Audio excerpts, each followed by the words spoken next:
Pero porque no está conectando, me parece.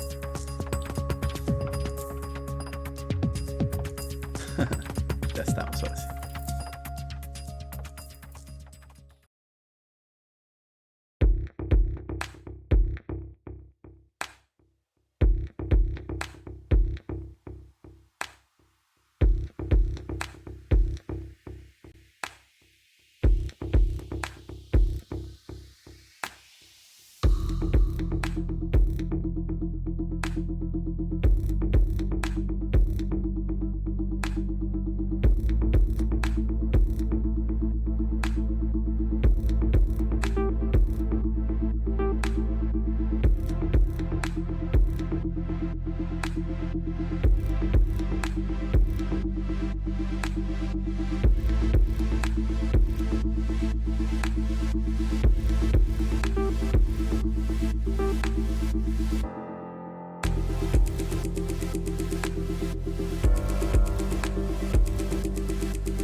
¿Qué tal? Buenas noches a todos. Vamos a empezar en unos minutos más ya con el doctor Rolando Flores, quien está por aquí. Ya tenemos a Pati Morán. Buenas noches, Pati. Maite Dávila también. Rosimena García, Lulu Santos, Rosiana Valle.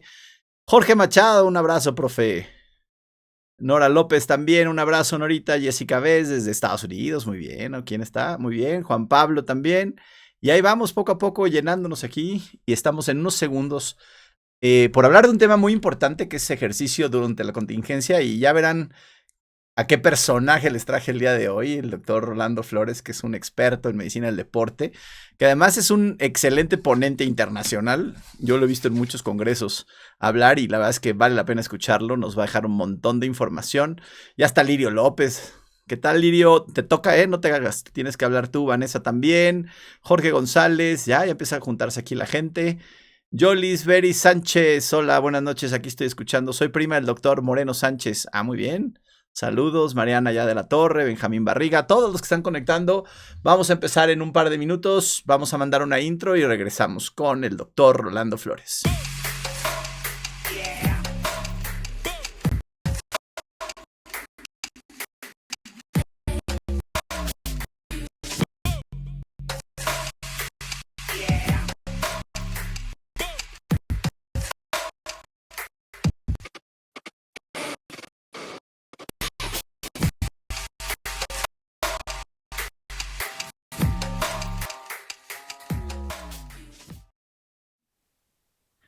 Pues buenas noches, Rolando, ya estamos aquí en vivo ya, tenemos aquí a gente que te manda saludos, Bien. a Mariana Pérez aquí, a Mariana Torre, mira, tienes fans ahí que te están siguiendo. Me parece bien. Me parece bien. Pues mira, vamos a hablar de un tema que creo que es súper importante. Ya nos habían pedido, fíjate que tienes aquí tu club de fans porque la gente ya nos había pedido, queremos a Rolando. Creo que el doctor Montiel te mandó un video de una plática que estábamos en vivo Sí, sí. y dijo, ya están invitando aquí pidiendo al doctor.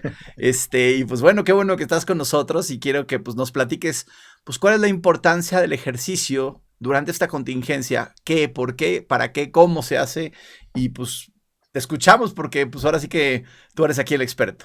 Vale, lo que importa ahora es diferenciar que ni siquiera es ejercicio, sino nos están quitando la parte de actividad física, esta parte de movernos, de subir, bajar escaleras, de caminar, de no tomar el elevador. Y también hablaremos del ejercicio, pero ¿por qué no empezamos con esta parte de ser activo? Porque son dos cosas distintas y ahí es importante tener esta distinción. Actividad física es cualquier movimiento que contraiga mis músculos y que gaste más energía que estando sentado. Entonces, si te paras a buscar agua, si vas por algo a la cocina, estás haciendo actividad física. Y el ejercicio en realidad es esta parte estructurada, repetitiva, que tiene un propósito. En este caso, el propósito es mejorar tu condición física o tu salud, ¿no? Entonces, vamos a diferenciar porque ahora lo que nos puede estar pasando es quienes tengan posibilidad de hacer ejercicio, pero el resto de su día esté sentado, también va a tener conflictos en la salud. Entonces, vale la pena que diferenciemos esas dos cosas, ¿no? ¿Qué pasa, por ejemplo, a alguien que no es atleta, no hace ejercicio, pero acostumbra a ser activo. Activo lo podemos medir, por ejemplo, fácilmente con pasos al día. Y alguien que acostumbraba a 7,000, 8,000 pasos por día, que de repente se le restrinja a 2,000, como nos puede estar pasando ahora, solo lo que camino aquí adentro de mi departamento, cuando voy a hacer una compra, si es que salgo, ¿no? Es decir, no ejercicio, pero disminuir mi actividad física. ¿Qué me ocurre? Pues pensemos como si fuéramos un reloj de los que no tienen batería, de los que funcionan con el movimiento. Mientras me muevo, la maquinaria funciona bien. Si yo me detengo, no deja de funcionar, tiene un poco de memoria funcional, es decir, aguanto un tiempo aún sin movimiento funcionando, así le pasa al ser humano, pero conforme un tiempo específico se logra, sí se deteriora el mecanismo. Bueno, ahora pensemos en el ser humano. Si yo estoy mucho tiempo en actividades sedentarias, sentado o acostado, ¿qué me empieza a ocurrir? El cambio más grande primero está en la parte cardiometabólica. La capacidad que tengo de usar mi glucosa se empieza a perder. La capacidad que tengo de la grasa que como a usarla y metabolizarla también se deteriora. Empieza a cambiar la composición de mi cuerpo, es decir, empiezo a ganar grasa, sobre todo alrededor del abdomen, y empiezo a perder masa muscular. Y no solo esa grasa puede aumentar en mi abdomen, también dentro del hígado, dentro del músculo, y se genera esta condición de inflamación y oxidación. Entonces pensemos que no moverse, independientemente de que hagas o no ejercicio, va a cambiar esta condición. Primero la composición de tu cuerpo y después tu función cardiometabólica, ¿no? Glucosa, presión arterial, porque el endotelio también se deteriora, la capacidad de dilatarse y de contraerse se pierde o se deteriora un poco, y la parte asociada a las grasas. Entonces pensemos primero en esta parte y después en un abanico enorme, porque a cuántos nos está costando trabajo, por ejemplo, dormir igual, tener menos, mejor estado de ánimo, sea ansiedad, depresión, y eso está ocurriendo en este momento. Entonces, de manera que si yo me dejo de mover, también pierdo este efecto psicológico asociado al ejercicio. Entonces, no nada más es el aspecto como de mi estética, de mi composición corporal, sino de mis funciones vitales y de la parte psicológica, ¿no? Entonces, todo esto se ve alterado por el simple hecho de que reduzca mi actividad, no nada más porque no haga ejercicio, sino porque reduzca mi actividad, ¿no? Eso sería la primera condición que habría que tomar en cuenta. Necesito, como este reloj, para mantener la maquinaria bien, pues necesito estar en movimiento para lograr este buen funcionamiento. Totalmente de acuerdo. Oye, me pregunta aquí Graciela Paniagua, ¿qué hacer si estoy en un departamento muy pequeño? Pues no puedo salir. Eso es interesante. Así como ahorita vimos toda esta condición de no moverme y deteriorar, también, así como el reloj con poquito movimiento hecho andar la maquinaria del reloj, también el cuerpo humano le pasa esto. Es decir, con el simple hecho de yo pararme, dar unos cuantos pasos y mantener esta actividad por 2 minutos, evito este deterioro. Todo el que dijimos se frena. Es decir, vuelvo a tener buena capacidad para captar glucosa, para oxidar la grasa, para no deteriorar mi endotelio. Entonces, tampoco es que se requiera esta parte estructurada de ejercicio, que ya llegaremos a ella, pero primero para no deteriorar mis factores de riesgo cardiovasculares y psicológicos con el simple hecho de hacer pausas activas, así le llamamos. Es decir, frenar mi tiempo sentado 2 minutos, y cuando decimos 2 minutos es que si voy a hacer una llamada, pues la puedo hacer caminando. Si no he tomado agua, me paro por un vaso de agua, regreso con ese vaso, lo tomo. Es decir, solo, ni siquiera tengo que estructurar una actividad para poder regular esta parte que yo no pierda. Entonces, 2 minutos, en el mundo ideal, cada media hora, pero al menos cada hora. Y para quienes se emocionan trabajando, y si nos pasa y podemos estar horas en la computadora, pues es deseable tener una alarma, porque así yo me recuerda cada cierto tiempo moverme. Hay teléfonos, inclusive hasta los relojes que te miden esta parte de no moverte, te avisan, ¿no? Pero si no me pongo una alarma y necesito moverme 2 minutos, es decir, solo dejar de estar sentado, dejar de estar acostado, y pues puedo regresar otra vez a otra hora y volver a moverme en 2 minutos. Entonces no requiero gran cosa, o sea, ni siquiera tengo que estructurar una rutina mejorar este aspecto, sino simplemente pararme y dejar de estar en la conducta sedentaria. Totalmente de acuerdo. Hay otras preguntas aquí, por ejemplo, Mariana de la Torre dice, ¿recomendación sería mantenerme activo durante el día lo más posible o nada más con una actividad así de voy a hacer ejercicio 1 hora y ya? Esta cuestión es interesante y depende de qué quieras obtener, pero te adelanto que no alcanza. Es decir, si yo hago 1 hora por la mañana, porque me parece correcto, el resto del día voy a estar trabajando, ya no voy a tener como tiempo, de todas formas no frenas este deterioro que hablamos. El ejercicio te va a servir para otras cosas, pero tienes que pensar que estas funciones que tienen un ritmo circadiano, que todo el día la estamos usando, el endotelio, la glucosa, la grasa, esta parte necesita forzosamente estar en movimiento. Si yo hago mi hora en la mañana, pero el resto de mi día me la paso sentado, voy a truncar el efecto de ese ejercicio desde el punto de vista metabólico. Es decir, yo voy a mejorar mi masa muscular, mi condición física, otras cosas que sí me dará el ejercicio, pero si lo que estoy buscando es salud metabólica y pensemos ahorita en la cantidad de personas con diabetes, con hipertensión, con obesidad que hay en el país, entonces necesitamos mantener lo más sano posible esa parte cardiometabólica. Entonces mi sesión de la mañana no me ayuda para este efecto. Necesito, aparte de esa sesión por la mañana, no ser sedentario el resto del día. Entonces tengo que combinar sesiones en la mañana más pausas activas durante el día. Esta condición de hacer ejercicio no me exime de la necesidad de hacer las pausas activas. Por eso empecé con eso, porque esta parte es con o sin ejercicio. Entonces tienes que tener pausas activas forzosamente. De acuerdo. Y hablando de ahora, estamos hablando esta de actividad Uh -huh. física cotidiana, que nos recomiendas entonces estar más bien con algún horario si estamos mucho tiempo sentado, entre cada capítulo de Netflix hacer una vueltecita y dar una Exactamente. caminada, ¿no? Y bueno, los Estirarte y que... pararte. exacto, y hay gente que dice, por ejemplo, aquí Verónica Vial dice, te juro que no tengo tiempo con los niños, no encuentro un momento, Uh -huh. tal vez una rutina de 20 minutos me es suficiente, pero ojo, ella está activa porque está persiguiendo a niños todo el día. Sí, en este apartado, ella sí tiene el beneficio de las pausas y del movimiento constante. Entonces, es poco probable que tenga este deterioro cardiometabólico. Sin embargo, a ella, al revés de la pregunta, le faltaría la parte del ejercicio.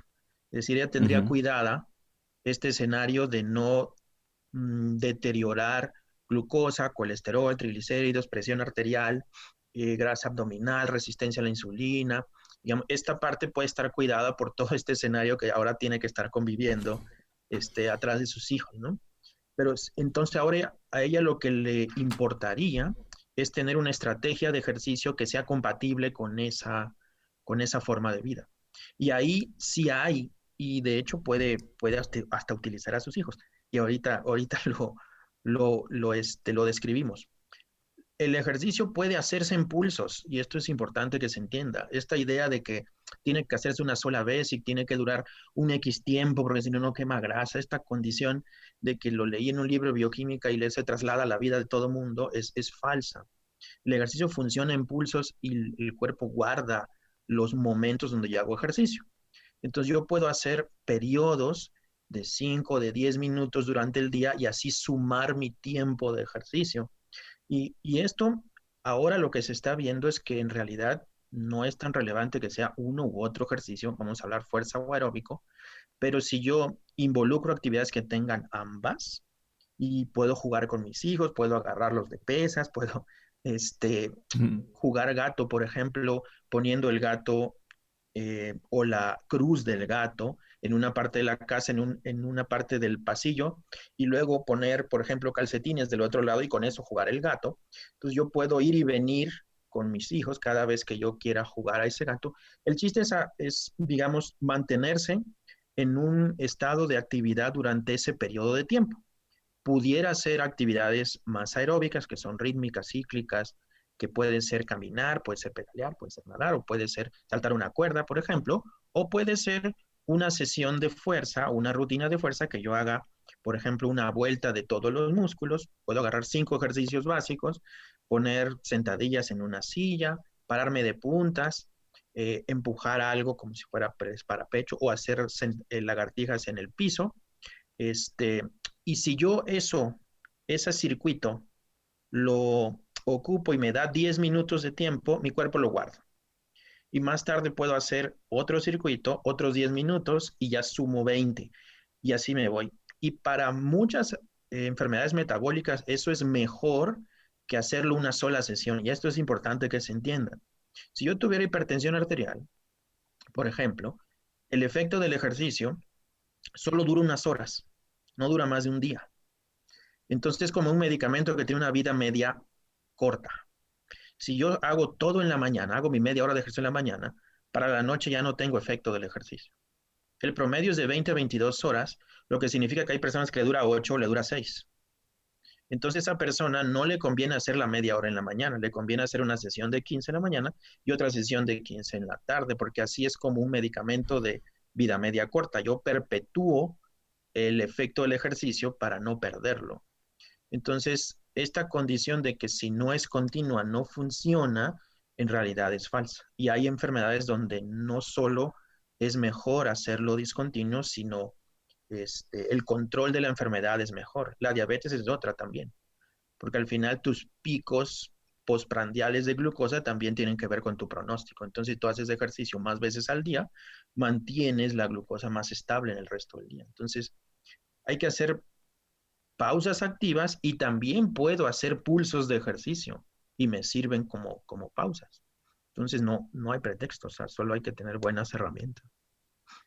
Hay muy buenas preguntas. Ya te mandaron saludos aquí. Juan Manuel Montiel dice, Ya, del doctor Rolando aprendí una cosa, que el ejercicio debe ser divertido, divertido y divertido. Saludos, maestro. Y hay otras preguntas muy interesantes. Por ejemplo, la doctora Lirio López nos pregunta, ¿cuánto es lo recomendable para estas pausas que tenemos para empezar a tener algo de actividad cuando estamos mucho sentados? ¿Cuánto recomiendas? ¿Cada cuánto pararnos y cuánto tiempo? Y la otra es, ¿cuánto tiempo nos recomendarías a los mortales que no somos atletas para hacer ejercicio en un día en estos contingencias, tal vez dividido en dos partes, pero cuánto tiempo recomendarías? ya. La primera que es la pausa activa, la pausa que está como demostrada que revierte todas estas condiciones que hablamos al principio es de 2 minutos. Y ni siquiera tiene que tener una intensidad ni una estructura, simplemente tengo que moverme. Dos cosas se han evaluado, por ejemplo, para el paciente con diabetes. Caminar a una intensidad leve, o sea, simplemente caminar. Y la otra es hacer 4 ejercicios básicos de fuerza, 20 segundos cada uno, y así cumplir los 2 minutos. Y los dos tuvieron el mismo efecto, es decir, revertir la condición de la resistencia a la insulina, el efecto en el endotelio, en la grasa, en los triglicéridos circulantes, en la lipemia postprandial. De manera que no importa si es aeróbico o fuerza y eso demuestra la bondad del ejercicio, lo que importa es contraer el músculo bajo cualquier condición. Entonces, si yo pauso y dejo de estar en esta actividad sedentaria, con 2 minutos es suficiente. El mundo ideal es que sea cada 30 minutos, es, digamos, la consistencia más alta en la evidencia científica, pero también hay evidencia de cada hora. En este escenario hay que entender que cuando uno da una guía para la salud pública, pues busca que todo el mundo lo haga, por eso se da la recomendación más alta, esta de cada 30 minutos, párate 2 minutos.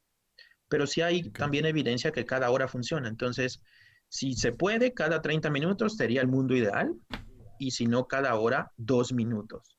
Y esto, como te decía al principio, lo puedo juntar con una actividad que me cueste trabajo. Por ejemplo, a mí me cuesta trabajo llegar a los vasos de agua en un día, ¿no? Entonces yo puedo estas pausas usarla para eso. Yo me Claro. voy a parar, voy a servirme agua, y en ese lapso de ir, venir, tomar el agua, pues pasan los 2 minutos en movimiento. Entonces ya tengo dos conductas que estoy asociando, ¿no? Esa es la primera respuesta para la pausa. La otra es que comentaba es el ejercicio. Aquí hay dos tipos de ejercicio y voy a como a defender un poco el ejercicio de fuerza, aparte porque mi sesgo es defender el músculo, pero también es una realidad que es el más accesible ahorita, porque es poco probable que la mayoría de la población tenga un aparato para hacer aeróbico, o sea, una bicicleta, una caminadora, una elíptica. pero sí tiene un espacio en donde quepa acostado, en un pasillo, en una alfombra o en un tapete. Y entonces con mi propio peso, yo puedo hacer una rutina básica que cumpla este proceso. De hecho, este, inclusive para asociaciones dedicadas al estudio de la obesidad, eso es lo que están promoviendo ahorita. Una plantilla de ejercicios básicos con mi propio peso y eso lo hago por tiempo. Y mi primer meta es que yo haga toda la plantilla y cumpla 10 minutos. De manera que con esos 10 minutos ya tengo mi pulso y puedo acumular otros 10 minutos más adelante y otros 10 minutos. El mundo ideal es que uno por lo menos a la semana llegue a 150 minutos semana. Entonces, si lo vemos en ese sentido, puedo pensar, pues 30 minutos 5 días de la semana. Yo te aconsejaría que mejor hicieras 26 días, porque la parte metabólica, es decir, tu glucosa, tu presión, tu colesterol, en general dura de horas hasta un máximo de 72 horas el efecto.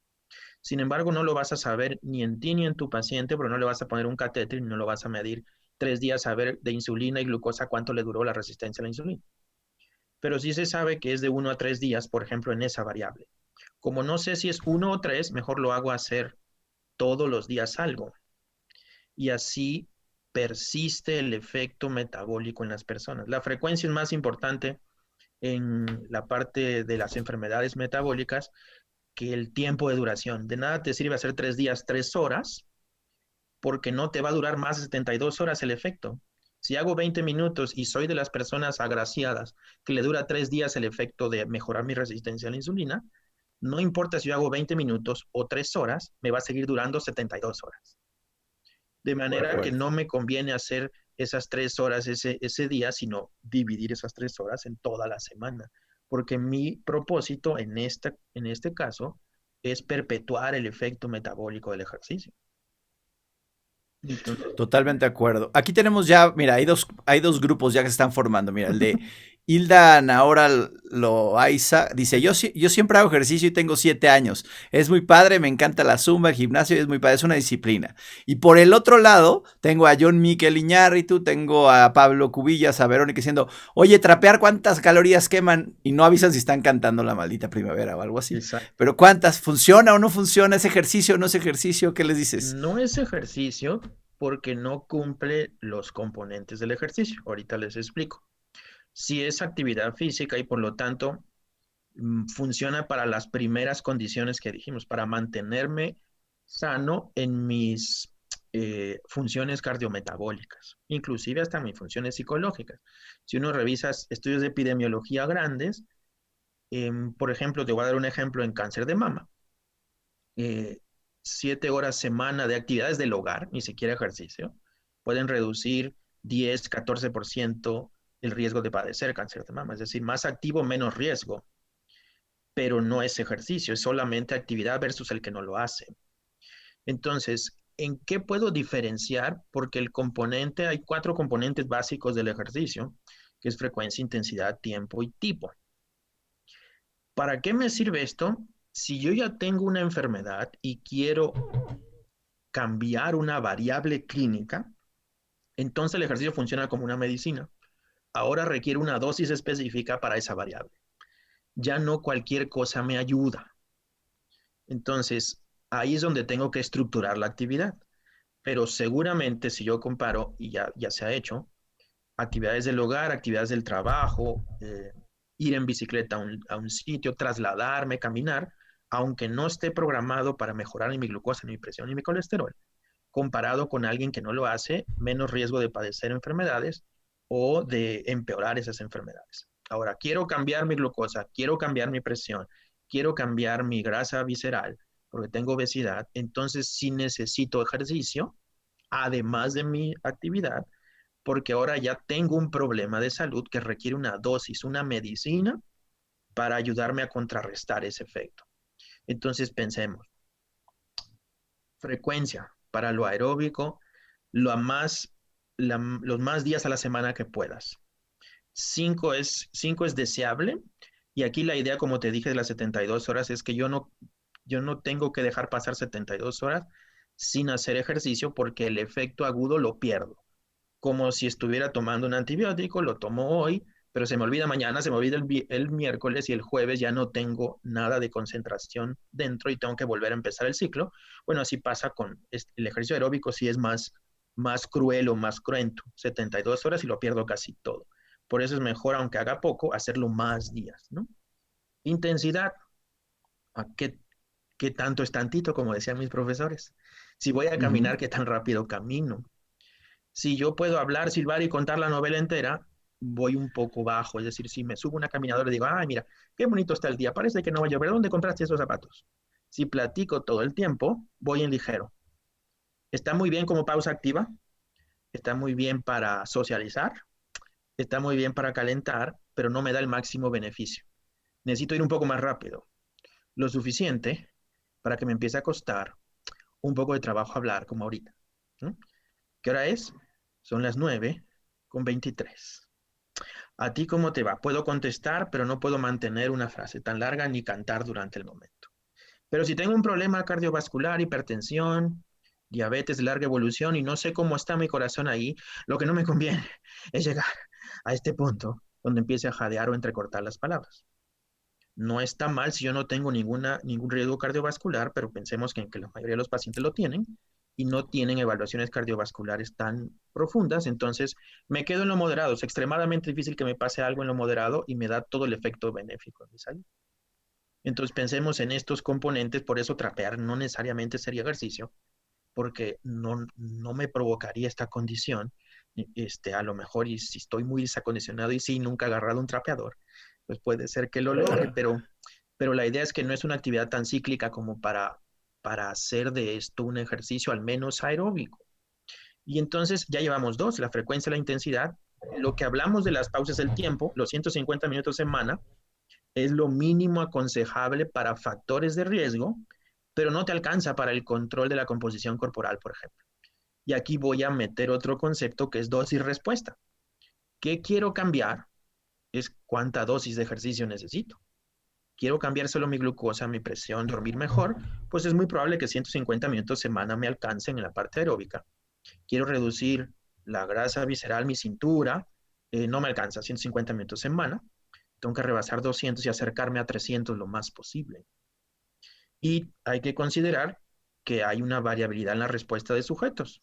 Hay personas que con 150 no mejoran su glucosa, pues es probable que esas personas requieran más, 180 o 200, pero eso es lo que está descrito. Y ese tiempo no tiene que ser continuo, puede ser en pulsos. Y ya vimos que hay enfermedades que el pulso es lo que importa, ¿no?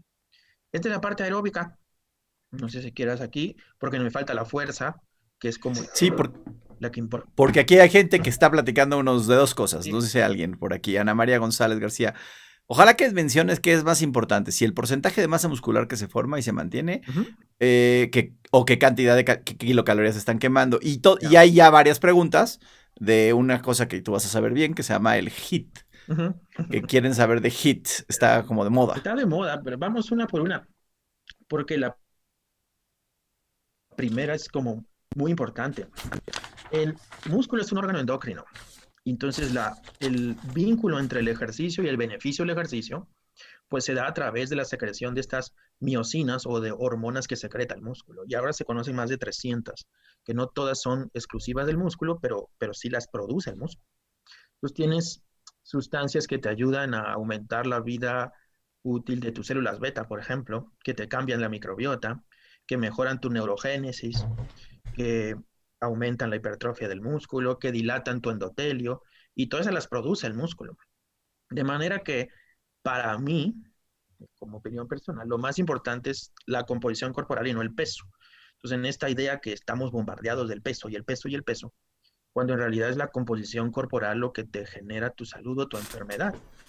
Y el concepto de obesidad ni siquiera tiene la palabra peso en el concepto, tiene exceso de grasa corporal que puede afectar tu salud, ¿no? Entonces, importante tu masa magra porque aparte la energía que uses, todo lo que estamos conectados ahorita, estamos gastando energía. El que tenga más músculo es el que está gastando más energía aunque esté sentado. Por lo tanto, cuando me mueva y me ponga a hacer ejercicio, si a todos los pongo a hacer ejercicio, 20 minutos en una bicicleta a la misma velocidad, el que va a gastar más energía es el que tiene más músculo. Entonces, es importante preservar tu masa muscular. Y si hay personas mayores de 60 años conectados, su calidad de vida a partir de este momento depende de cuánta cantidad y calidad de músculo tengan en el cuerpo. Porque tu densidad mineral del hueso, tu discapacidad, la necesidad de necesitar una persona, tercera persona para vestirme, bañarme, trasladarme, depende de la fuerza, la función del músculo y de tu calidad de músculo. Entonces, toda esta condición hace un predictor de muerte y un indicador de tu salud, de tu masa muscular, pero sobre todo de tu función muscular. Y ahorita que estamos, por ejemplo, en personas hospitalizadas por neumonías, pues justo el que entre con menos masa muscular y menos función del músculo, tiene más riesgo de muerte, más riesgo de infección secundaria, más riesgo de estancia hospitalaria elevada. Entonces, músculo para mí es como lo más relevante desde el punto de vista del ejercicio. Eso. Entonces, sí, bajo cualquier condición, no es deseable perder músculo. No, si quieres perder peso, tienes que preservar tu masa muscular y solo perder grasa corporal, que es más fácil decirlo que hacerlo, pero músculo hay que preservarlo y hay que mejorarlo. HIIT, ¿no? Ahora, en esta idea muy buena del HIIT, primero hablemos qué es porque luego se confunde. Sí. El HIIT en realidad son intervalos de alta intensidad, pero es ejercicio aeróbico.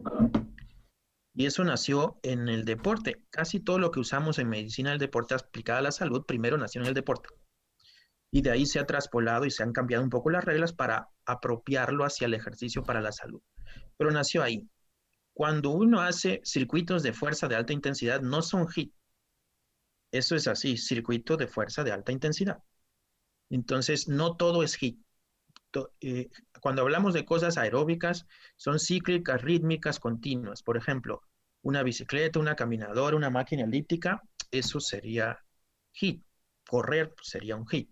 Si lo mezclo con otra cosa, ya se convierte en otro efecto. Pero bueno, por qué es ahora la moda? Porque en menos tiempo puedo lograr un efecto o puedo magnificar el efecto del ejercicio en la salud de alguien. Entonces, ¿por qué? Porque el efecto del ejercicio está asociado al gasto de energía. Mientras más energía gaste, es probable que tenga un efecto más grande. Entonces, si yo voy más fuerte, si ponemos el ejemplo de una caminadora, y yo voy caminando a una velocidad que me cueste un poco de trabajo hablar, pues voy en moderado y tengo que cubrir un tiempo largo ahí. Y tal vez eso sea muy tedioso para la mayoría de las personas, por ejemplo, para mí lo es. En cambio, si yo corro un minuto muy fuerte a todo lo que doy en esta condición y luego detengo 2 o 3 minutos caminando y vuelvo otra vez a un minuto y hago estos ciclos de 1 por 3, 1 por 2, 1 por 1, dependiendo del modelo, pero en realidad son periodos de alta intensidad y interpuestos con periodos o de baja intensidad o de parar, depende del modelo.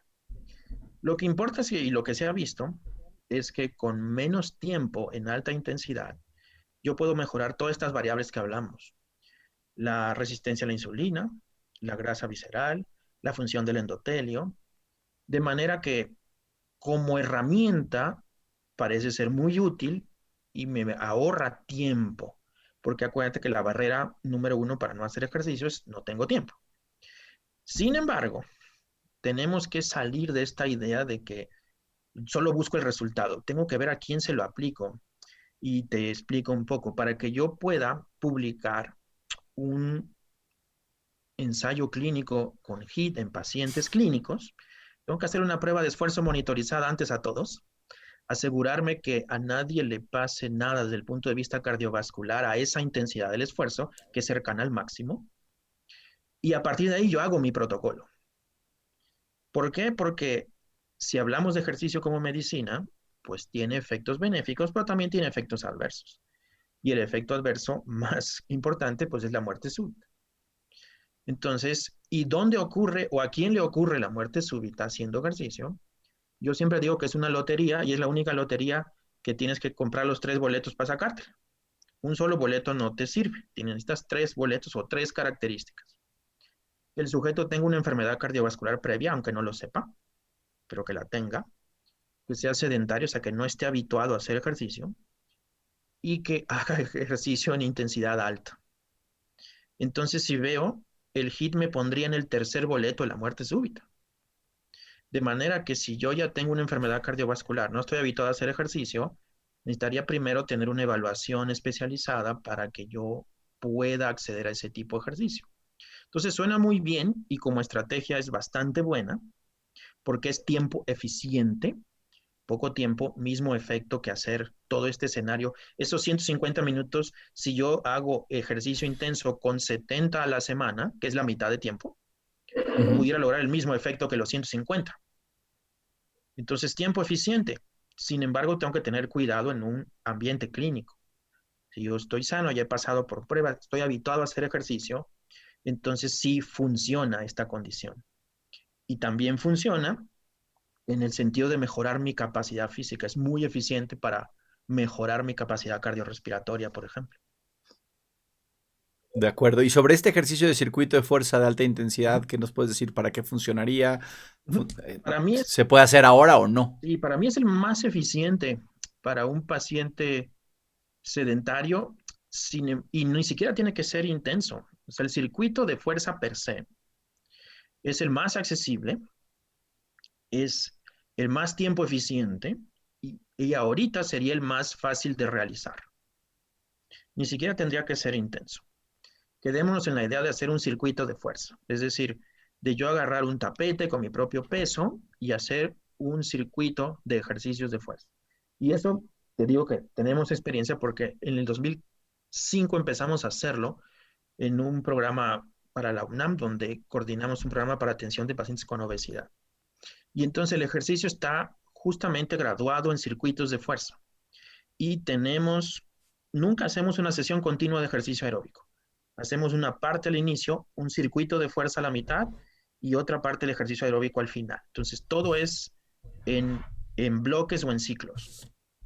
Cuando tú comparas un circuito de fuerza versus ejercicio aeróbico, por ejemplo, en un paciente recién diagnosticado con obesidad sedentario, provoca el mismo efecto en la reducción de grasa visceral, en los factores de riesgo cardiovascular, y el tiempo necesario para hacer esto es un tercio de los 150 minutos semana. Te pongo en perspectiva. Si yo hago un ejercicio con mi propio peso y yo pongo de 6 a 9 ejercicios, sentadilla, pararse de puntas, lagartija, la plancha para la parte baja lumbar, abdomen, y hago esos 6 ejercicios. Si yo hago 3 vueltas de esos 6 ejercicios, me lleva de 12 a 15 minutos. Y si yo hago eso 3 días a la semana, son 45 minutos versus 150 del ejercicio aeróbico. Entonces, tiempo eficiente. La segunda condición es que ahorita cada vez vemos más pacientes, no solo con el problema metabólico, es decir, no solo con la obesidad, no solo con la diabetes, con grandes cantidades de grasa, pero pobres cantidades de músculo. Y a ese sujeto se le pide que camine una hora, que salte la cuerda, que haga burpees, cuando tiene una pobre cantidad de masa muscular y de fuerza. Es decir, no tiene el soporte en su esqueleto para realizarlo. El paciente con obesidad no se para porque se le cansa el corazón, se para porque algo le duele.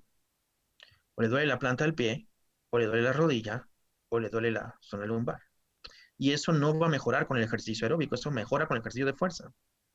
De manera que esta parte musculoesquelética que te puede dar el ejercicio de fuerza en un inicio, también es relevante para su vida diaria, porque ahora puede subir, bajar escaleras con menos dolor en las rodillas, puede cargar bolsas del súper, puede cargar a sus nietos, puede pasear a su perro, es decir, se transfiere más rápido a la vida real del sujeto.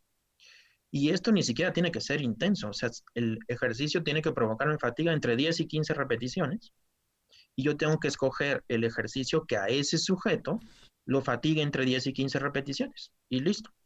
Eso, digamos, esa parte sería lo que importaría del circuito de fuerza. Para mí, si yo tuviera que escoger un, una modalidad de ejercicio para un paciente clínico y solo puede hacer una, no puede hacer más, yo escogería esa, porque de Ujú. inicio te brinda todas estas beneficios que después te van a permitir hacer más cosas. Totalmente de acuerdo. Hay algunas preguntas aquí. Tenemos, por ejemplo, alguien hablaba de que si la meta al día deben ser los 10,000 pasos. Allá, si hablamos de actividad física, es decir, no de actividades estructuradas, no de ejercicio per se, los 10,000 pasos están asociados a el beneficio en tu riesgo futuro y para enfermedades o para muerte cardiovascular. Pero el beneficio empieza desde 4,000 o 5,000. O sea, lo que pasa es que el mundo ideal sería hacer 10,000. Digamos, es el punto como a partir del cual es el máximo beneficio en relación a la actividad física, no al ejercicio, la actividad física. Porque yo puedo caminar despacio los 10,000 kilómetros, perdón, los 10,000 pasos y no llegar a este ritmo de costarme un poco de trabajo. Por eso tenemos que diferenciar. 10,000 pesos estaría muy bien para mantenerme activo. Eso me evitaría posibilidades de riesgo cardiovascular futuro y de enfermedades. Pero si ya la tengo, obviamente si yo no hago nada y de repente hago 10,000 pasos, voy a mejorar mi perfil de mi enfermedad. Pero puede no ser suficiente porque aparte necesito mi dosis de ejercicio. Yo tengo que pensar en estos dos modelos que son separados y a veces queremos juntarlo. Pero pongamos que un paciente no quiere hacer ejercicio estructurado. Una forma de motivarlo es que compre un podómetro, un acelerómetro, y a ver cuántos pasos das en 3 días y me das un promedio. Ah, pues estoy haciendo 3,000 pasos. Perfecto. Entonces te vamos a armar un plan para que cada semana aumentes X cantidad. Y eso, aunque no es ejercicio, sí se va a reflejar en el mejor perfil de su enfermedad al inicio. Y aparte es motivante. Esta idea del ejercicio clínico como deporte, es decir, todo o nada, ¿sí? Go home, go big o go home, como dicen los atletas. Ujú. Esto no funciona. Al final el ejercicio es una conducta y tenemos que brindar herramientas para que el sujeto adopte la conducta. Y una persona que, y por eso luego nos enfrentamos a los instructores de gimnasio, este, a una persona que solo quiere bajar su glucosa, no le importa que le duelan cosas 4 días después de hacerlo, ni que vomite haciendo 30 burpees al finalizar su rutina. Es decir, esto está asociado a deserción, no está asociado, y no, esa persona no va necesariamente a ganar medallas, eso va a controlar su enfermedad. Entonces, si el paciente no está en el momento de hacer un ejercicio estructurado por su forma de vida, por su accesibilidad a lo que tenga que hacer y en su conducta no está preparado, una de las formas de estimularlo es a través de estos contadores de pasos o acelerómetros. Seguro que va a mejorar. Va a llegar a un punto en donde eso no sea suficiente. Sí, pero por lo menos ya lo inculqué a una conducta, ya está viendo resultados y es probable que a partir de ahí se estimule a hacer más cosas. Yo lo pueda convencer más fácil después a que haga esas cosas, ¿no? Totalmente de acuerdo. Ya tenemos aquí un team hashtag que habla de hashtag circuito de fuerza alta y hashtag no al hit si eres panzón. ¿Cómo ves? Ya. Pues bien, ¿no? Antes de que tengamos infartados, ¿no? Esta Es, es la cuestión más importante, la seguridad, porque es muy fácil agarrar una moda y decir, ah, pues todos hit, ¿no? Y en los gimnasios es como el sesgo del sobreviviente, o sea, el que ponen en la promoción es el que sobrevivió y obviamente a ese le exacto. va a ir muy bien, pero si yo hago un ensayo con todas estas personas, no me puede ir tan bien, es decir, uno se lesionó, otro se infartó, otro, entonces no es tan fácil. Oye, nos preguntan dos cositas. Una es si tienes alguna recomendación. Hablan dos personas ya de la bicicleta fija, cómo hacerlo y Ujú. cuánto tiempo. Y luego Marcela Zaguaya nos pregunta, esa persona que ya se va haciendo y habituando a hacer más Sí, ejercicio y no le va costando ya trabajo, ¿cómo recomiendas que va haciendo este aumento progresivo en cuanto a fuerza y en aeróbico para que pueda ir generando, pues, no sé, mejores metas en esto? claro. Saludos a Marcela. Este, las reglas pueden ser las mismas, Marcela. Lo que hay que mantener se llama estímulo eficaz del entrenamiento. En deporte eso así se llama. Es decir, mi propósito es mantener mi salud cardiovascular haciendo ejercicio aeróbico. Yo tengo dos opciones. Si ya estoy habituado, no tengo un factor de riesgo cardiovascular elevado, yo tengo dos opciones de entrenamiento. En moderado, modelo continuo, es decir, mantenerme ahí todo el tiempo. Y cuando digo moderado, la ventaja de este esquema o de este método que les estoy enseñando que se llama prueba del habla es que es autoajustable. Si yo estoy sedentario y tengo mi bicicleta o mi caminadora, Y resulta que me enseñaron que tengo que llegar a este poco de dificultad para hablar, ¿no? Bueno, y eso cuando yo empiezo, pues lo logro a lo mejor en 4 kilómetros por hora y 2 grados de inclinación. Ahí lo logré. Conforme avanza el tiempo de entrenamiento, yo voy ganando condición física. Y ahora ese 4 kilómetros por hora y mis 2 grados de inclinación ya me permiten platicar como si no estuviera haciendo nada. Como es autoajustable, yo me doy cuenta y digo, esto ya no es un estímulo eficaz. Entonces yo voy aumentando alguna de las dos cosas, o más rápido o más para arriba. Es igual. Entonces, ¿qué pasaría si yo tengo mejor condición física? Simplemente el estímulo tiene que ser más grande para provocarme la misma sensación, pero la regla es la misma. Ese es el modelo continuo constante. Quiero intentar hits, entonces ahí sí tengo que tener algún aparato que regule la intensidad en el sentido de kilómetros por hora, watts, una bicicleta, una remadora, una caminadora.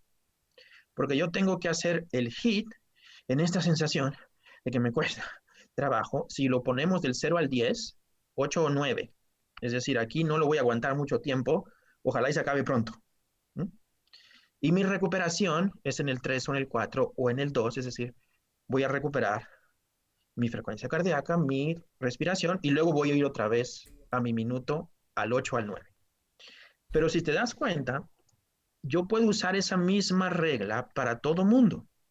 La única diferencia si uso la caminadora es que el sedentario lo va a alcanzar con menos kilómetros por hora de inclinación y el acondicionado con más.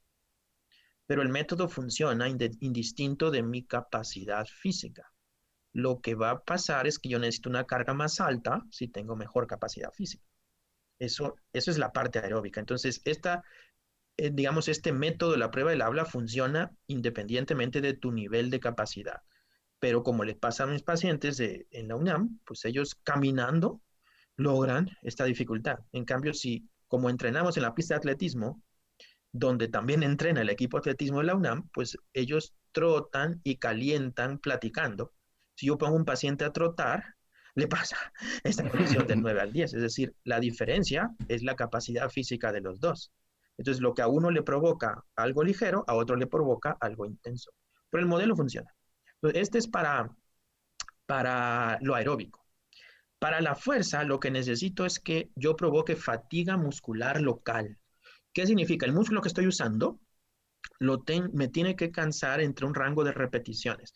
Y aquí voy a aprovechar porque tenemos unos archivos que podemos compartir Maravilloso. y para que sea más fácil explicar. Por ejemplo, ahorita estamos viendo 3 ejercicios que sirven para el muslo, en la parte izquierda como a derecha, más fácil a más difícil. Entonces, yo necesito, si yo fuera a hacer ejercicio avanzado, porque este no es para principiantes, soy avanzado y quiero fatigarme porque mi propósito es mantener mi masa muscular, no quiero aumentarla, solo mantenerla. El rango de 10 a 15 me va bastante bien, o sea, es decir, de 10 a 15 repeticiones por cada zona del cuerpo. Ahora, si yo escojo la sentadilla sumo, que es la primera de la izquierda, es una mancuerna entre medio de mis piernas, ¿qué significa fatiga? Pues hay diversos niveles. Lo primero que me ocurriría es que la velocidad con la que lo estoy haciendo se hace más lento. Si yo le enseño a mi paciente que la velocidad de ejecución de un levantamiento, por ejemplo, levantar una mancuerna, se debe parecer a una respiración honda. Ok. Ese es el ciclo, ¿ok? Y yo estuviera haciendo la sentadilla con esa velocidad. Lo primero que me pasaría, mira, esto ya se hizo más lento. Todavía no es mi máxima fatiga, pero ya me costó más trabajo. Esta se hizo más lenta que la anterior. Puedo seguir. Lo siguiente que me va a ocurrir es temblor. En el ámbito clínico, esto es suficiente para lograr todo el efecto benéfico que buscas. No requiere llevar al paciente a que arda, a que duela o a que se rompa nada, porque de no pain, no gain, o sea, no duele, no sirve, pues no sirve el que lo dijo o no entrena sujetos para la salud, entrena atletas que son otras reglas y otras formas. Supongamos que yo no soy paciente clínico, sí quiero el máximo beneficio en mi músculo. Entonces, aparte de ese temblor, me acerco un poco al punto que llamamos falla. Falla es cuando, aunque yo quiera seguir, ya no puedo, ya el músculo se fatiga como para, aunque yo voluntariamente quiera hacerlo, no. Entonces me acerco a ese punto nada más. Ahora, pensemos, tengo una mancuerna o tengo varias mancuernas y yo ya tengo, la primera la agarro y ya rebasé esas 15 repeticiones y no he sentido ni menos velocidad ni temblor. Ese peso no me corresponde para esa zona de mi cuerpo en este momento de mi vida. Me subo con la mancuerna que sigue hasta que yo encuentre el peso que a mí me provoque entre el 10 y el 15 esa fatiga. ¿Ok? Este es un archivo con pesos y aquí, por ejemplo, si yo me cambio al ejercicio del medio, ahora tengo que hacer desplantes con un solo pie y con dos mancuernas, cargar todo mi peso. Y si me voy al de la derecha, tengo uno de mis pies encima de un banco.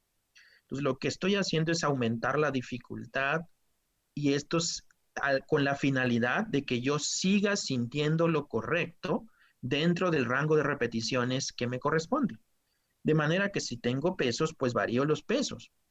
Pero ¿qué pasa? Voy a dejar de poner esto y voy a poner otro, porque ahora resulta que no tengo pesos. A lo mejor lo único que tengo, pues es mi propio peso.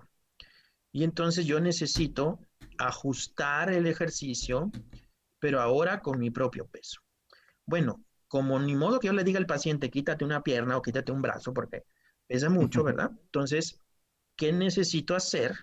Variar el ángulo o la dificultad. Y ahora tenemos 3 ejercicios para el pecho. El primero es muy fácil, se usa en rehabilitación.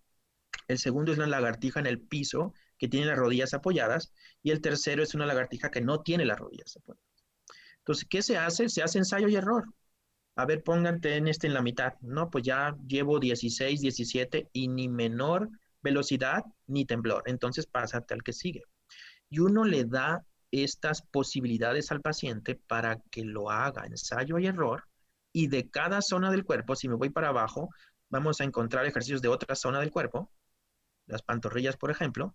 Y yo necesito este tipo de orientación para que mi paciente sepa cuál escoger.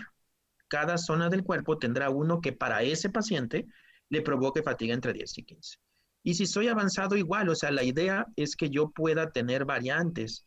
Por ejemplo, la variante de la arriba a la derecha de la plancha es la más básica. Tengo mis rodillas apoyadas. El 5C que tengo aquí abajo es la versión clásica de la plancha.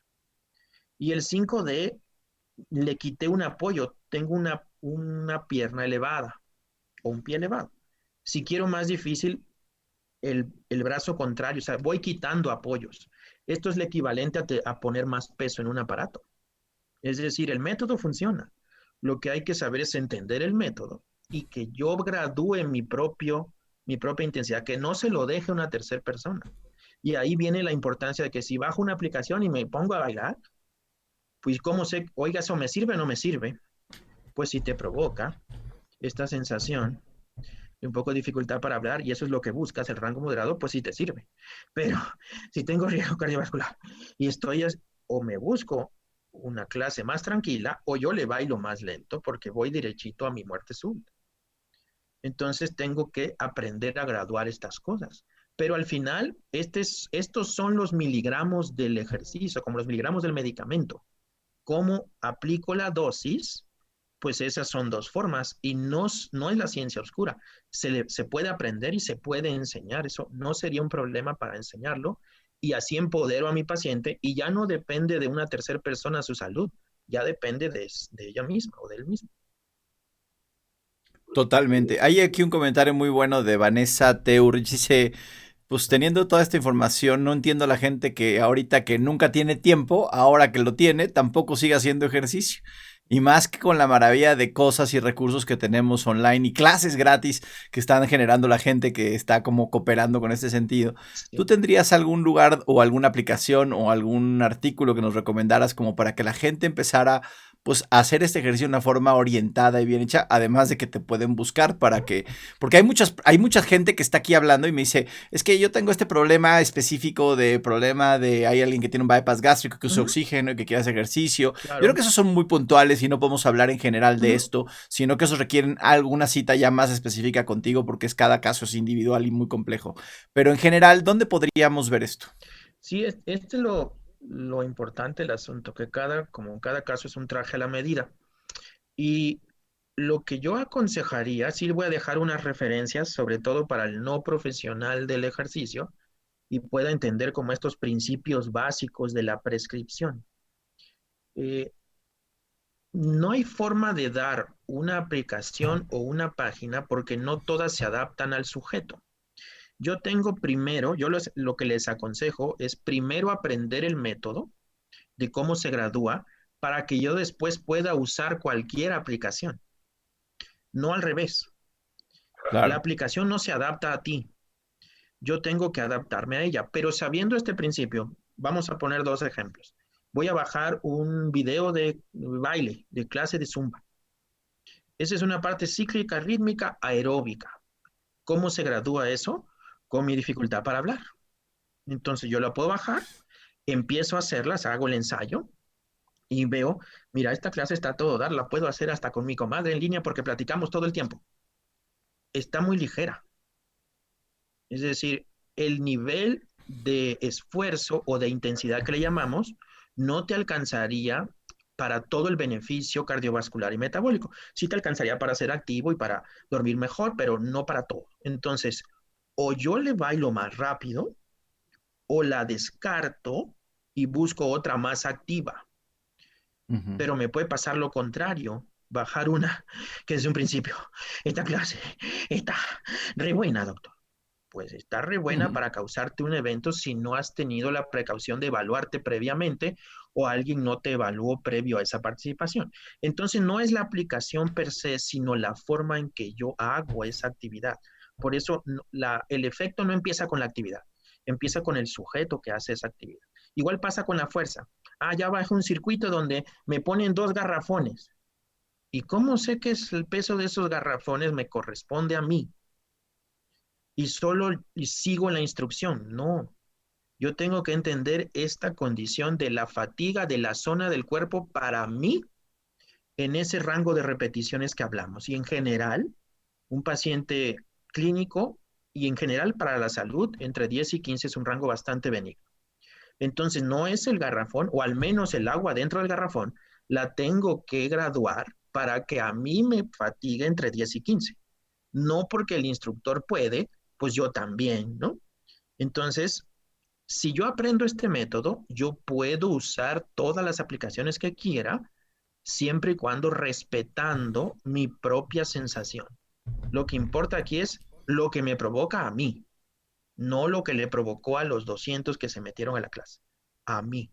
Y cuando yo pueda graduar eso y lo aprenda para mí, ya puedo usar cualquier aplicación, pero sí los Totalmente. compartimos. De acuerdo, aquí, a ver, ya tienes algunos fans aquí que están pidiendo que si estás dando videoconsultas o cómo puedes hacer en este momento, porque ya te quieren consultar. Y pues yo creo que de una vez dinos si lo das y dónde te pueden contactar para eso. Sí, sí estamos entendiendo que en la medida, como hablabas hace rato, hay orientaciones que pueden hacerse a través del Internet y otras no se pueden hacer porque se requiere de la evaluación presencial para lograrlo. Y el mundo ideal es que todo mundo que empiece a hacer ejercicio necesita un examen preparticipación, que le llamamos. Un mínimo de estudios y un mínimo de evaluación para que primero el ejercicio sea seguro y después sea efectivo. Pero sí lo hacemos. Ya, y pueden contactarme por las redes sociales y después a partir de ahí ya vemos canales para hacer ese tipo de intervenciones. Perfecto, hablan de la comida antes del ejercicio, después del ejercicio, ¿qué sugieres comer? Ya, A ver. siempre es como recurrente y yo lo que les digo es que cada caso es diferente, pero yo solo hago comer a alguien previo al ejercicio si le suceden dos cosas. Si le da hipoglucemia, y si hay personas con hipoglucemias, y dentro de eso las personas con diabetes están un poco más susceptibles de, sobre todo tipo uno, no tanto tipo 2, pero sí. O que durante el esfuerzo vayan perdiendo calidad del el esfuerzo, de la sesión. Es decir, se le vaya bajando la pila, ya la última parte de la sesión sea mala en términos de cantidad de esfuerzo tolerado. Esas son las dos personas que yo pensaría en hacer ejercicio. Perdón, en comer algo antes de hacer ejercicio. También lo que no conviene es hacer un ayuno muy grande previo al ejercicio. Pues hay gente que se levanta en las mañanas y hace ejercicio sin ningún problema. Yo no lo haría desayunar a esa persona. Es decir, yo no le cambiaría ese hábito solo porque quiero hacerlo desayunar, pero si tiene hipoglucemia o pierde calidad de su esfuerzo, sí. Pero como decimos, cada caso es distinto, pero en general yo hago eso. Oye, y después del ejercicio, ¿algún alimento específico, proteínas están hablando Ah, aquí? ya, ¿Sugieres algo? es muy común eso. Yo siempre les digo como a mis alumnos, primero va el pastel y luego la cereza. Entonces, el pastel es toda tu alimentación del día y en el contexto en el que te alimentas. De manera que si tú tienes un plan diseñado acorde a ti, es decir, a tu edad, a tu sexo, a tu nivel de actividad física, a si tienes enfermedades o no, y durante el día distribuyes muy bien tu nutrición, no hay tanta necesidad de consumir algo en particular en ese momento. L- Sería deseable, porque es la cereza, no es el pastel, porque de nada sirve que les diga, sí, consuman proteínas y carbohidratos inmediatamente posterior y el resto de su día es malísimo. Entonces, la cereza no hace al pastel, o sea, no tienes pastel, no importa la cereza. Pero pongamos que sí tienes pastel, es decir, está bien diseñado tu plan de nutrición y tienes momentos del día correctos. El mundo deseable es que una de tus comidas grandes sea en esas primeras 2 horas posteriores al ejercicio. Y cuando digo comida grande, desayuno, comida o cena, porque se requieren ambas cosas. Se requiere de glucosa o carbohidratos para volver a rellenar ese tanque de energía que gastaste durante el esfuerzo, pero también se requiere proteína, sobre todo después del ejercicio de fuerza, porque prendiste una maquinaria de síntesis, desde de mejorar tu músculo y tienes que aprovechar ese momento. Pero volvemos al escenario del pastel. ¿Qué pasa si alguien no puede en ese momento, pero el resto de su día está bien distribuido? Entonces no va a perder, en realidad esta idea de que si no lo consumo ahí no crezco y no mejora mi músculo, y esta idea que la ventana dura 2 horas, en realidad tú prendes esa maquinaria hasta por 1 o 2 días, no dura 2 horas. Entonces, si tú puedes acomodar una buena nutrición en el día y además, posterior al ejercicio, tener esta carga buena de carbohidratos y proteína sería el mundo ideal. Pero primero el pastel. Y si puedes lo otro, pues está muy bien. De acuerdo, hablan aquí un poquito ya de debate interno. Raquel Romero, la Ah, doctora, ahí también está hablando y dice, ¿qué pasa con el ayuno intermitente y el ejercicio? ya. A favor, en contra, ¿para quién? Yo creo que ese es otro tema. Vamos a echarnos un programita ahí de Sí, cosas y de seguro dietas. eso da para otro programa, pero justo lo que dijiste es lo que importa. ¿Para quién? ¿No? ¿Para quién lo quiere? Y también definamos ayuno intermitente porque luego confunden ayuno intermitente con tiempo restringido de comida. Entonces, en esta idea de que consumas todos tus alimentos dentro de un tiempo específico del día, por ejemplo, entre las 9 y las 5, y después ya no lo consumas, ¿no? Es decir, no necesariamente es que consumas menos, sino que restringas tu tiempo de comida, estas 8 horas o 6 horas, y después el resto de tu día no consumas nada.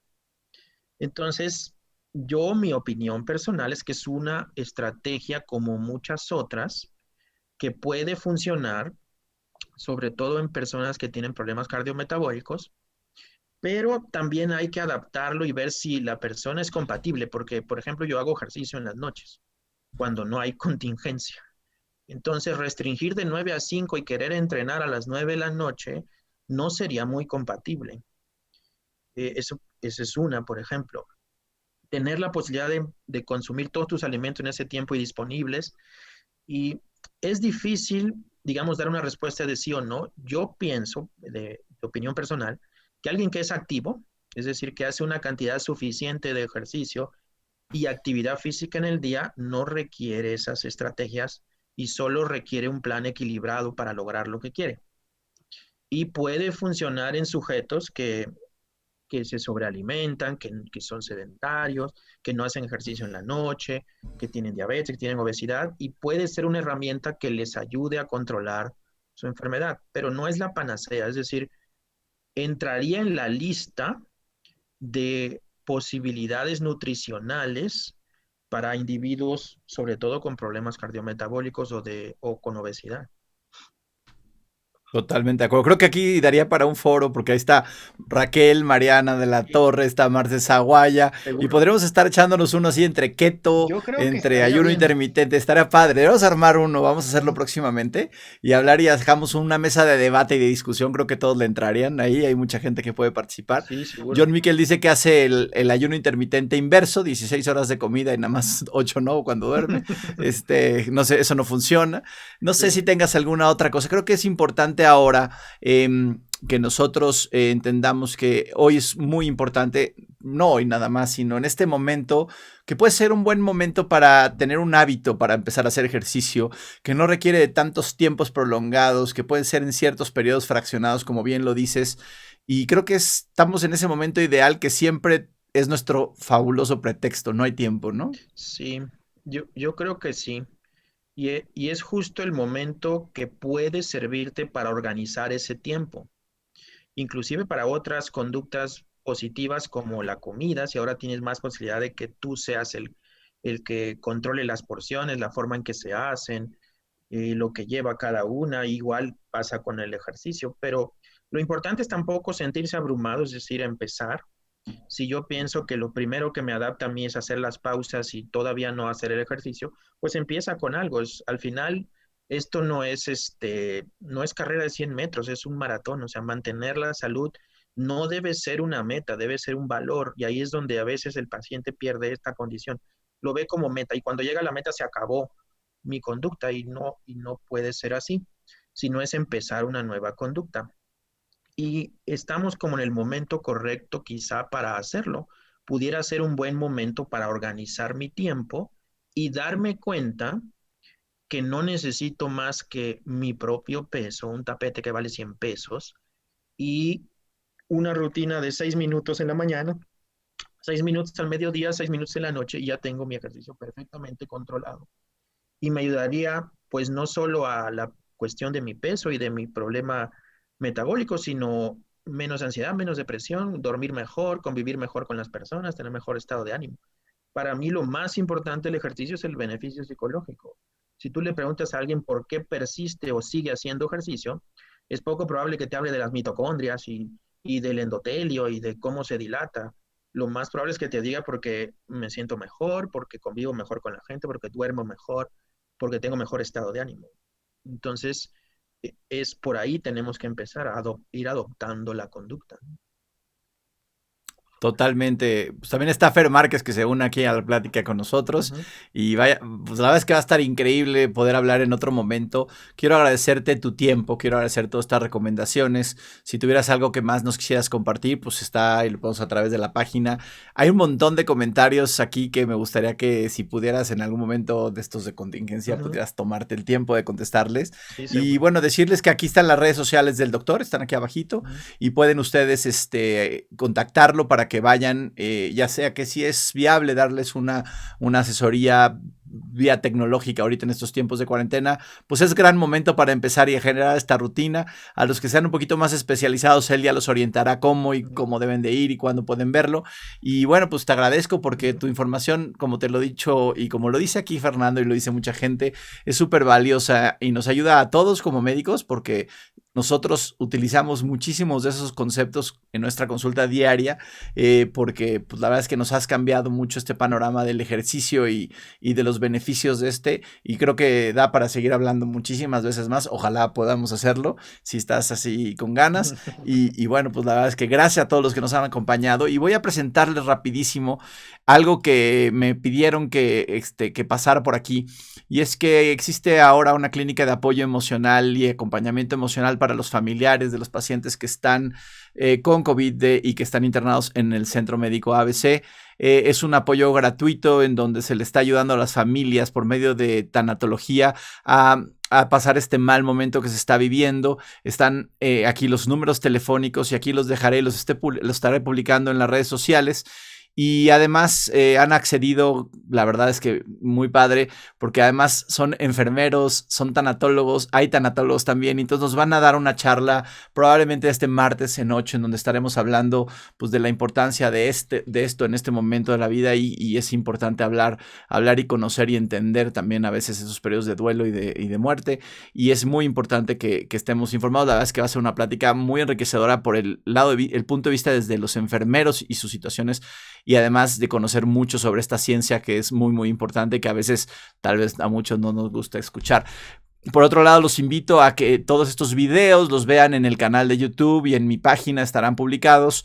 Para aquellos que no lo pudieron ver o lo vieron fraccionado, pueden verlo más tarde y pueden compartirlo, porque eso nos ayuda a que hagamos más programas también. Y ahí se quedan, ahí estaremos escuchando sus comentarios y platicando con ustedes. Y también les anuncio que la siguiente semana, desde Nueva York, me voy a conectar, pero esta vez se va a hacer a las 8 de la noche y será con la doctora Sandra López León. Ella tiene un doctorado en genética y epidemiología. Ella está en un lugar donde van semanas adelante de nosotros y bueno, tiene mucha experiencia. Y vamos a hablar de cómo entender y enfrentar este problema del COVID desde el lado del punto de vista epidemiológico, de la genética, pero también de medicamentos y vacunas, porque esta es la pregunta de todo el mundo, ¿no? ¿Cuándo va a haber una vacuna? ¿Cuándo va a haber un medicamento? Ella sabe de esto y vamos a estar platicando con ella el próximo jueves, pero a las 8 de la noche, porque hay como diferencia de horario allá, entonces me pidió que fuera un poquito más temprano, pero bueno, creo que va a estar súper interesante ver el punto de vista de alguien, una mexicana que ha estado en Barcelona, que ha estado en diferentes países y ahora está en Nueva York, y bueno, que además es compañera y amiga mía y me dará muchísimo gusto platicar con ella. Y bueno, pues nuevamente, Rolando, pues muchísimas gracias por todo tu tiempo, por todas estas cosas, y pues los agradezco a todos los que nos acompañaron. Tuvimos mucha gente y los esperamos el próximo jueves con la plática de la doctora Sandra. Un abrazo a todos.